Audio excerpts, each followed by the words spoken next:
Dimension of physical quantities. What do we mean by dimension of physical quantities? Dimension of physical quantities shows how derived quantities relate to the fundamental quantities like mass, length, time. In our previous lesson, we talked about the physical quantities, fundamental and derived quantities. I told you there are 7 fundamental quantities, which are mass, length, time, temperature, electric current, luminous intensity, amount of substance. Each of these fundamental quantities has its dimension. The dimension of mass is m, length L, time T, temperature theta, electric current I, luminous intensity J, amount of substance N. Now that we are familiar with the dimension of these physical quantities, let's look at the dimension of the derived quantities. Let's start with area. Area is equal to length times length. We know that the dimension of length is L. So this is L times L, and this is equal to L square. So the dimension for area is L square. Let's look at volume.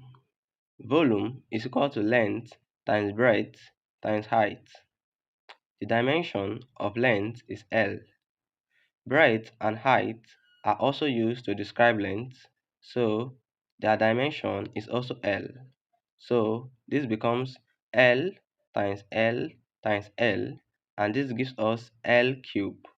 So the dimension of volume is L cube. Now let's look at density. We know that density is equal to mass over volume. The dimension of mass is m. We just calculated the dimension of volume as L cube. So this is m over L cube. And this is the same as m times 1 over L cube. Applying the laws of indices, this becomes m times L raised to minus 3. And this is the same as ml raised to minus 3. Now let's look at velocity. Velocity is the change in displacement with respect to time. Displacement describes a length, and the dimension of length is L. We know that the dimension of time is t, so this is L over t, and this is the same as L times 1 over t. Applying the laws of indices, this becomes L times t raised to minus 1, and this is the same as L t minus 1. So the dimension of velocity is Lt minus 1. Now let's look at acceleration. We know that acceleration is the change in velocity with respect to time. We just calculated the dimension of velocity as Lt minus 1, and we know that the dimension of time is t. So this becomes Lt minus 1 over t, and this is the same as Lt minus 1 times 1 over t. Applying the laws of indices, this becomes Lt minus 1 times t raised to minus 1, and this becomes Lt minus 1 plus bracket minus 1, and this is equal to Lt minus 2. So the dimension of acceleration is Lt minus 2. Now let's look at force.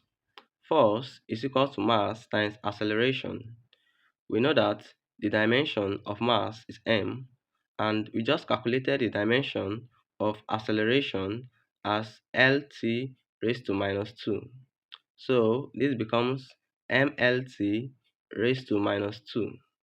So the dimension of force is mlt raised to minus 2.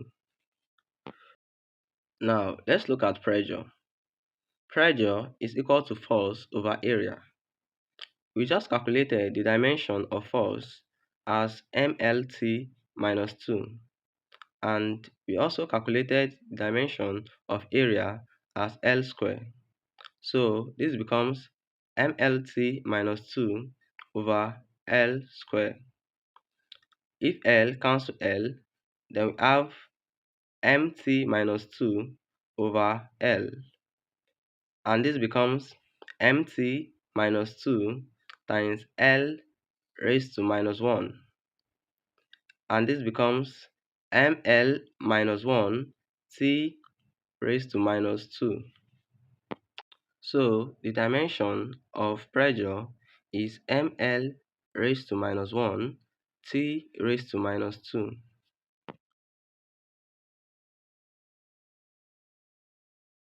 Now let's look at work. Work is equal to force times distance. We just calculated the dimension of force as mlt raised to minus 2.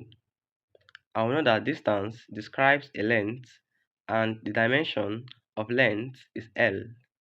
So this becomes mlt minus 2 times L, and this becomes ml square T raised to minus 2.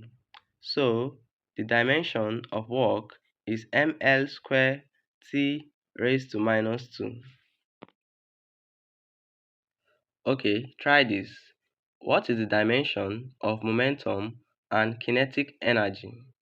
Drop your answer in the comment section, and also don't forget to subscribe.